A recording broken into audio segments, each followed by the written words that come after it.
Juliet. It is only your name that is my enemy. If you had another name, you would still be the same person. A rose would still smell as sweet if it were called something different, and Romeo would still be as perfect if he were not called Romeo. Give up your name, Romeo. It is not part of you anyway, and take me instead. Romeo. Just call me Love, and I shall never be Romeo again. This is one of Shakespeare's most famous plays. That's why I decided to read it. Of course, it is a very romantic story, and I like romances, but it also has a very serious message that is important today. Romeo and Juliet love each other, but their families won't let them. There are things in society that separate people from loving each other, but in the end, love always wins. The end is very sad, though.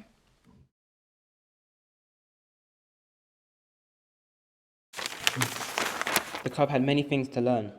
The world was full of surprises for him. He was very much alive, very happy, and very proud of himself. One day, however, life suddenly changed. The cub ran down the river to drink early one morning. Suddenly, he saw and smelled something strange. 5 strange animals were sitting in front of him.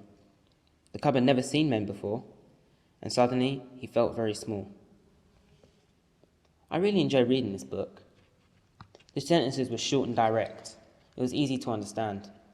And the writer introduced characters really clearly, like White Fang. It was interesting to see how White Fang changed throughout the novel. At first, his old masters treated him really badly and were aggressive towards him, so he was aggressive in return. And then, in the end, his new masters treated him with love, so he changed.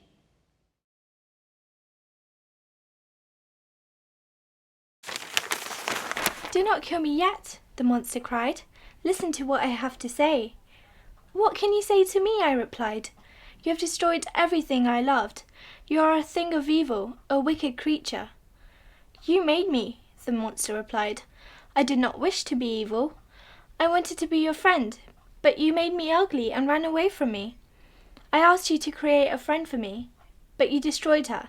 I had no family to love, so I destroyed yours. It is your fault." This is from the end of the book. At first, I didn't want to read this book because I thought it was just a simple horror story, but it's actually more than that. The relationship between the doctor and the monster is really interesting. In fact, the monster isn't really the monster like it says here. In some ways, the doctor is the monster. So it's a book that makes you think, and that's what I like.